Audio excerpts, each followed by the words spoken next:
Radio Pays. Quel bilan pour la première moitié de l'année scolaire en Guyane, 6 mois après son arrivée à la tête du rectorat? Le recteur Philippe Dulbecco est notre invité ce matin pour faire le point sur les travaux lancés depuis le début de l'année scolaire et sur les perspectives à venir dans les prochains mois. Philippe Dulbecco, bonjour. Bonjour. Et merci d'avoir à nouveau accepté notre invitation. Quand vous étiez arrivé en Guyane au mois de juillet dernier, il y avait eu de votre part, on avait senti une envie de changement, la mise en place d'une méthode Dulbecco, entre guillemets, travail en concertation avec la communauté éducative, des déplacements sur le terrain. On va y revenir, mais d'abord sur la dynamique impulsée depuis la rentrée scolaire. Est-ce que vous êtes satisfait? Est-ce que le calme et le travail sont revenus au rectorat après un passage compliqué pour votre prédécesseur Alain Ayong-Lekama? Bon, je réponds à la première partie de la question. Allez-y. Oui, j'ai trouvé un rectorat en ordre de marche, vraiment. Quand un recteur arrive dans une académie, vous savez, son premier travail, c'est de contenir tous les dossiers qui sont sur la table. Il y en a beaucoup, comme vous le savez, en Guyane. Et puis tout de suite, parler de méthode, c'est gentil.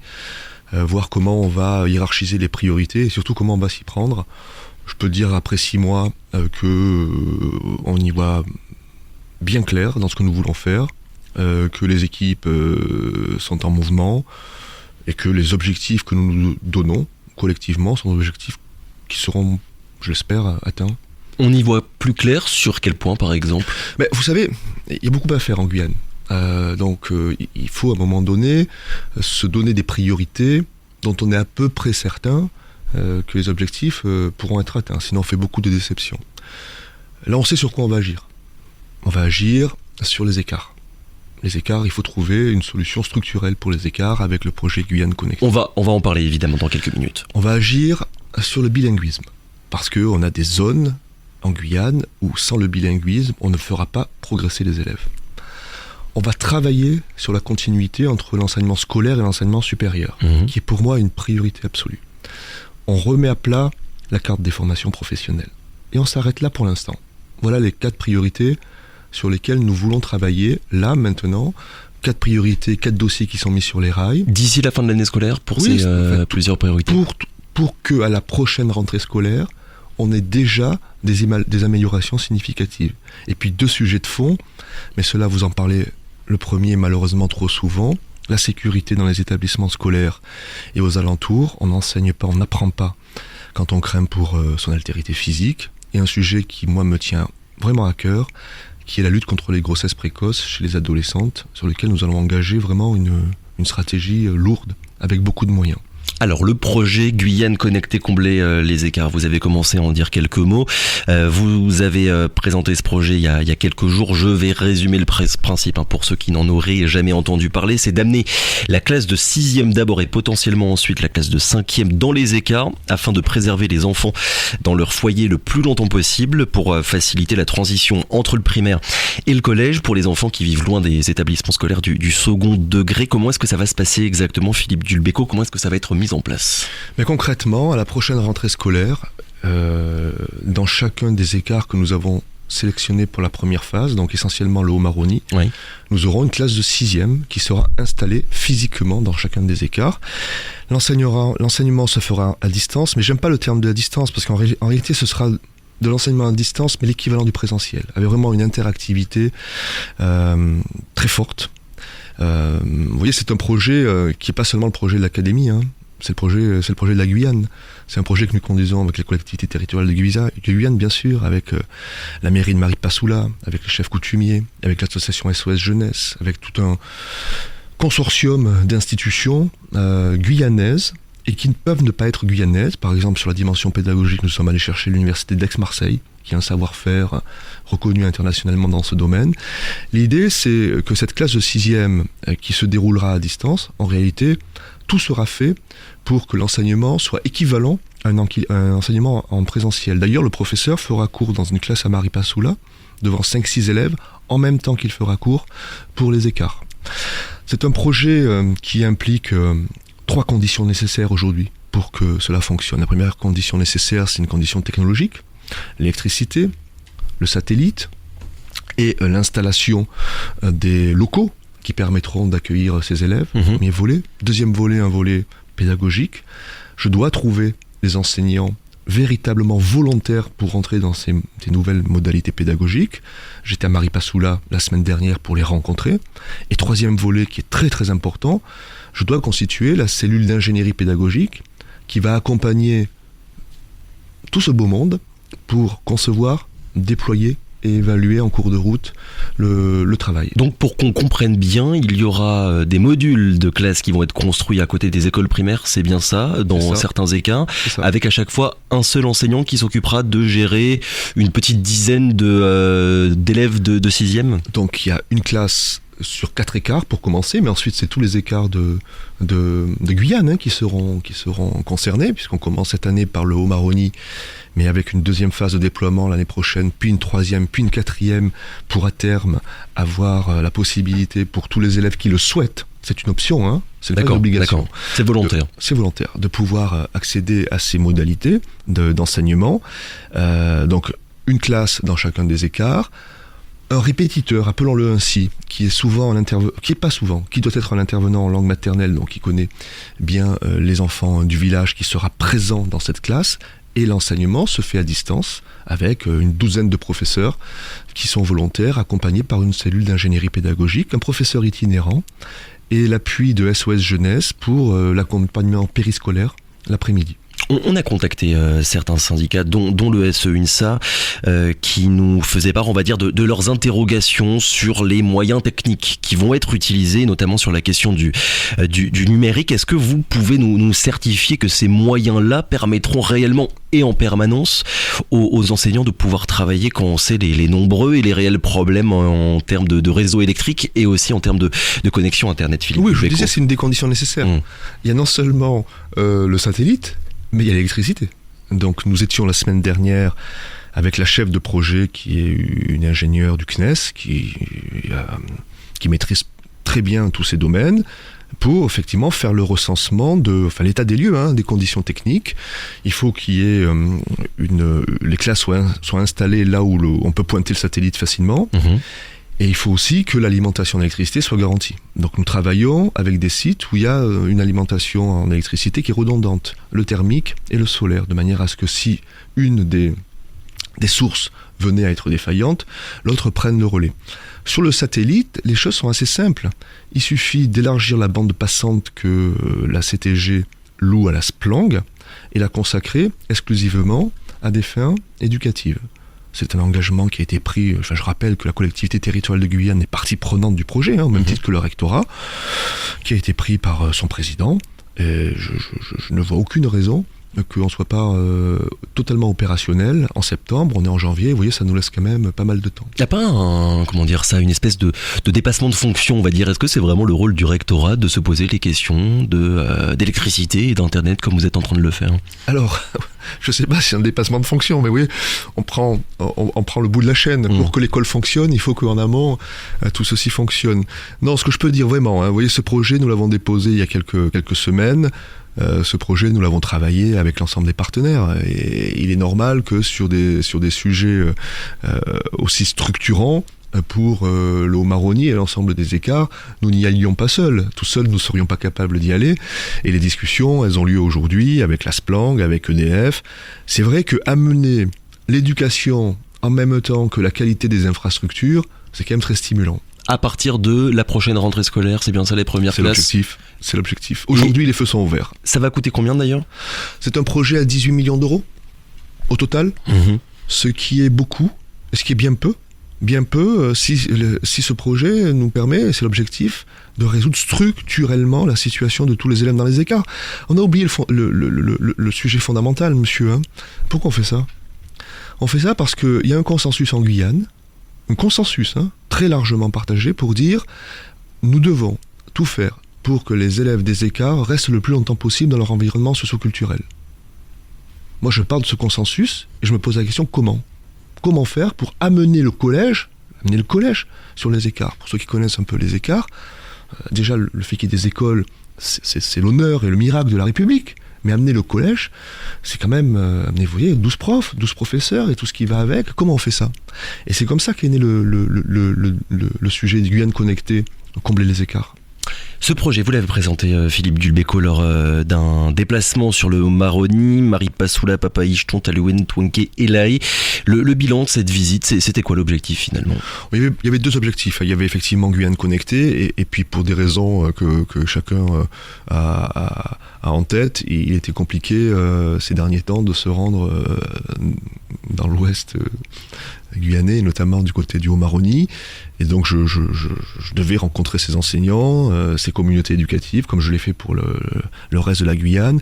Et pour tout vous dire, on a autant parlé Guyane connectée que bilinguisme. Oui. On a autant parlé Guyane connectée que politique RH, ressources humaines en direction des contractuels. Donc on a mis sur la table l'ensemble des sujets qui permettent de faire mieux, si possible, dans le Haut-Maroni. Vous avez commencé à en dire quelques mots. À quand, Philippe Dulbecco, des classes bilingues? Je ne vous apprends rien, mais on compte 17 origines linguistiques différentes dans les classes du premier degré. Selon les secteurs géographiques, ça peut varier de 15% de non-francophones dans certaines écoles de l'île de Cayenne à presque 100% sur le Maroni et l'Oyapock. À quand des classes bilingues? Oui, alors, les classes bilingues existent déjà. Oui. Il existe des classes bilingues en amérindien et plusieurs classes bilingues en bushinengue. C'est vrai que ma question portait surtout sur le bilinguisme entre le français et le portugais. Oui, alors, voilà. Il faut développer le bilinguisme portugais à Saint-Georges. Nous y étions il y a 15 jours, avec l'ensemble des directeurs d'école, les enseignants concernés, l'inspecteur de circonscription. Et hier, j'ai validé, pour la prochaine rentrée scolaire, les fiches de poste, de recrutement, qui vont nous permettre de développer des classes bilingues dans l'Est, puisque, comme vous le faites remarquer, et pour une raison qui m'échappe, nous n'avons pas de classe bilingue français, portugais, brésilien, dans l'Est de la Guyane. Donc ça y est, c'est une chose qui sera opérationnelle à la rentrée scolaire prochaine. Combien d'enseignants du coup ? Alors, nous faisons l'inventaire des besoins des enseignants locuteurs disponibles. Voilà. Et nous adapterons le dispositif à la disponibilité des enseignants locuteurs. C'est pour ça que l'on commence par les fiches de poste, de manière à voir de quel vivier d'enseignants locuteurs nous disposerons à la rentrée scolaire. Philippe Dulbecco, j'aimerais qu'on revienne sur cette phrase que vous avez prononcée dans une interview accordée il y a quelques semaines aux médias AEF Info. En Guyane, on s'est parfois accommodé de déployer des dispositifs dégradés. Ça veut dire quoi? Sur quel point exactement? Oui, cette phrase a été reprise. Je considère que la Guyane, étant un territoire, comme vous le savez, d'une extraordinaire complexité, avec souvent un éloignement géographique, combiné à un éloignement économique, combiné à un éloignement culturel, combiné, vous l'avez dit, à un éloignement linguistique, on a quelquefois peut-être déployé des solutions dégradées en se disant voilà ce qu'on peut faire de mieux. Voilà ce qu'on peut faire de mieux. Et moi, je voudrais un peu inverser la tendance, en toute modestie, en disant on ne doit pas s'accommoder de situations dégradées, parce que c'est vrai que les contraintes sont beaucoup plus fortes, on doit trouver des solutions innovantes. Je vous donne un exemple. On a aujourd'hui, comme toutes les académies de France, un problème de recrutement d'enseignants dans certaines disciplines. Bon, soit on se dit ça ira mieux demain, mais ça n'ira pas mieux demain. Quand je lis les rapports de l'OCDE, partout au monde, il y a une crise de vocation des enseignants. Partout. Il n'y a qu'une raison que la Guyane ne soit pas touchée par ça. Soit on continue à se dire, on fait tant bien que mal, en essayant d'embaucher des professeurs qui vont faire les remplacements, tant bien que mal. Et donc on a des jours élèves, des présences jours élèves à la fin de l'année qui, moi, ne me satisfont pas. Mais voilà une solution dégradée. On se dit, c'est quelque chose de structurel, on trouve une solution innovante. Et moi, je travaille à l'heure actuelle sur une brigade de remplacement uniquement pour les disciplines pour lesquelles on sait qu'on a un besoin structurel qui ne sera pas satisfait. Lesquelles, par exemple? C'est quoi les disciplines exemple, qui sont... Les arts plastiques, la philosophie, quelquefois la technologie, les qualifications pour lesquelles il y a une très forte spécificité, dans les métiers de la pêche, dans le BTP. Et là, on a une brigade de remplacement à distance.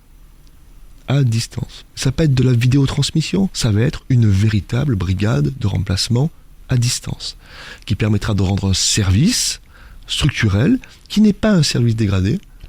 Pour l'ensemble des établissements du territoire, sûr, pour l'ensemble des établissements du territoire. Alors ça, on n'en parle pas aujourd'hui parce que c'est un sujet qui est dans ma tête. D'accord. Et je vous donne un exemple. Le passage d'une solution dégradée que l'on subit, personne n'a décidé ici de mettre en place des solutions dégradées, on est bien d'accord, personne, aucun de mes prédécesseurs. De solutions dégradées que l'on subit parce que les contraintes sont trop fortes, à essayer de mettre en place des solutions innovantes. On a trop bricolé finalement sur les questions éducatives en Guyane depuis ces dernières années. Non, on bricole pas, mais face encore une fois à l'accumulation de contraintes, chacun a essayé de bien faire. Et faisant bien quelquefois, on s'accommode de solutions qui ne sont pas des solutions optimales. Moi, je crois que, vous voyez, on a parlé de Guyane connectée. Voilà une solution qui n'est pas une solution dégradée. On va offrir aux élèves des écarts, ce qui se fait de mieux, mais vraiment de mieux, en termes d'innovation pédagogique et de numérique. Et voilà une solution qui n'est pas du bricolage, même si vous n'avez pas voulu utiliser ce mot-là. Philippe Dulbecco, vu qu'on a commencé un petit peu à parler du sujet, il n'y aura pas, comme ça va être le cas dans presque toutes les académies françaises, de suppression de postes d'enseignants pour la prochaine rentrée scolaire? Non, chez nous on en crée, mais c'est bien normal qu'on en crée. Donc pas d'inquiétude à ce niveau-là, parce qu'on entend beaucoup d'inquiétudes de la part de beaucoup d'académies aucune inquiétude, mais c'est bien normal. On a à peu près 1000 élèves supplémentaires par rentrée scolaire. Il est bien normal qu'on ait davantage de moyens.